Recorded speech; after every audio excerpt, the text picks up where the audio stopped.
ತಯಾರಿ ಇದೆ ಅಂತ ಹೇಳಿದ್ರೆ ಐ ಡೋಂಟ್ ಥಿಂಕ್ ಅವರು ಬಂದ್ಬಿಟ್ಟು ಈಗ ಸರೆಂಡರ್ ಆಗಕ್ಕೆ ಟ್ರೈ ಮಾಡ್ತಾರೆ ಅಂತಾಗ್ಲಿ, ಇಲ್ಲ ಇವ್ರು ಹೆದರಿಸ್ಬಿಟ್ರೆ ಹೆದರ್ತಾರೆ ಅಂತಾಗ್ಲಿ. ಯಾಕಂತ ಹೇಳಿದ್ರೆ ಖಮೇನಿ ಸತ್ತ ತಕ್ಷಣ ನಾವು ಅನ್ಕೊಂಡಿದ್ವಿ as this is going to stop ಅಂತ, ಬಟ್ ನೋಡಿ ಎಲ್ಲಿಗೆ ಬರ್ತಾ ಇದೆ. Now they are saying let's go all out, it doesn't matter. Fine. Girish Linganna ಅವರೇ, ಈಗ ಇರಾನ್ ಬಳಿ ಇರ್ತಕ್ಕಂಥ ಆಯುಧಗಳಲ್ಲಿ ಪ್ರಮುಖವಾಗಿರ್ತಕ್ಕಂಥದ್ದು ಈ ದ್ರವ ಮತ್ತು ಘನ ಇಂಧನ ಕ್ಷಿಪಣಿಗಳು. ಖುರ್ರಮ್ ಶಹರ್ ಅಂತ ಮಾತಾಡ್ತಾರೆ, ಫತಾಹ್ ಅಂತ ಮಾತಾಡ್ತಾರೆ, ಖೈಬರ್ ಅಂತ ಮಾತಾಡ್ತಾರೆ.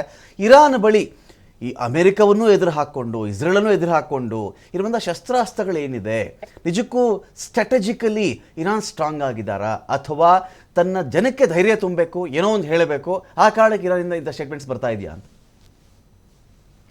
ನೋಡಿ, ಇರಾನ್ ಹತ್ರ ಮಿಸೈಲ್ಸ್ ನೀವು ಹೇಳಿರೋ ಅಷ್ಟು ಮಿಸೈಲ್ಸ್ ಇದಾವೆ, ಇಲ್ಲ ಅಂತಲ್ಲ. ಓಕೆ, ಬಟ್ ಹಾಗನ್ಬಿಟ್ಟು they are very superior compare to missiles. America ಹತ್ರ ಇರೋ ಮಿಸೈಲ್ಸ್ ಗಿಂತ ಸುಪೀರಿಯರ್ ಅಂತ ಹೇಳಕ್ ಆಗಲ್ಲ. ಏನಕ್ಕೆ ಅಂದ್ರೆ ಇರಾನ್ ಹತ್ರ ಇರೋ ಮಿಸೈಲ್ಸ್, ಹೌದು ನೀವ್ ಹೇಳ್ದಂಗೆ ಈಗ ಲಿಸ್ಟ್ ಹೇಳಿದ್ರಿ, ಈ ಮಿಸೈಲ್ಸ್ ಗಳಿರ್ಬೋದು, ಇದೆಲ್ಲ ಇದಾವೆ ಅಂತ.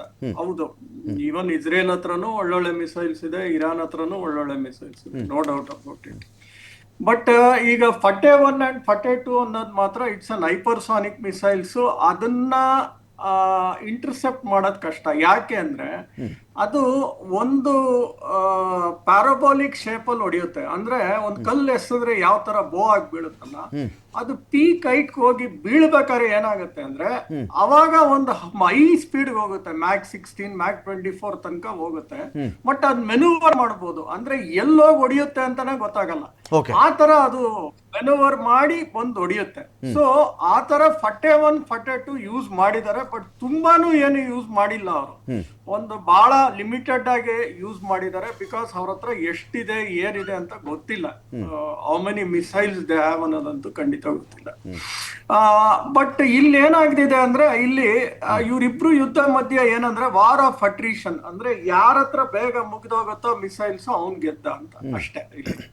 ಆಮೇಲೆ ಇರಾನ್ ಬಳಸ್ತಿರೋ ಮಿಸೈಲ್ಸ್ ಯಾವುದು ಅಷ್ಟು ಎಕ್ಸ್ಪೆನ್ಸಿವ್ ಮಿಸೈಲ್ಸ್ ಅಂತ ನಾವ್ ಹೇಳಕ್ಕಾಗಲ್ಲ.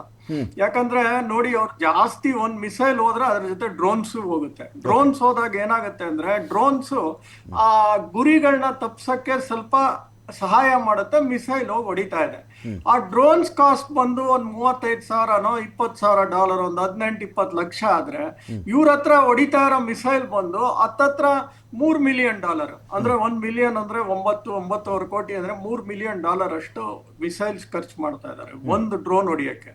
So this is how they are economically making them very ಹೊಡಿತಾ ಇದ್ದಾರೆ ಅಮೆರಿಕಾಗೆ ಮತ್ತೆ ಇಸ್ರೇಲ್ಗೆ. ಅಂದ್ಬಿಟ್ಟು ವಾರ್ ಗೆಲ್ತಾ ಇದಾರೆ ಅಂತ ನಾನು ಹೇಳ್ತಾ ಇಲ್ಲ, ಬಟ್ ಎಕನಾಮಿಕಲಿ ಬಹಳಾನೇ ಸಫರ್ ಮಾಡ್ತಾ ಇದಾರೆ ಅವರು, ಅಮೆರಿಕನ್ಸ್ ಆಗ್ಲಿ ಇಸ್ರೇಲಿಸ್ ಆಗ್ಲಿ. ಅಫ್ಕೋರ್ಸ್ ಇಸ್ರೇಲ್ ಹತ್ರ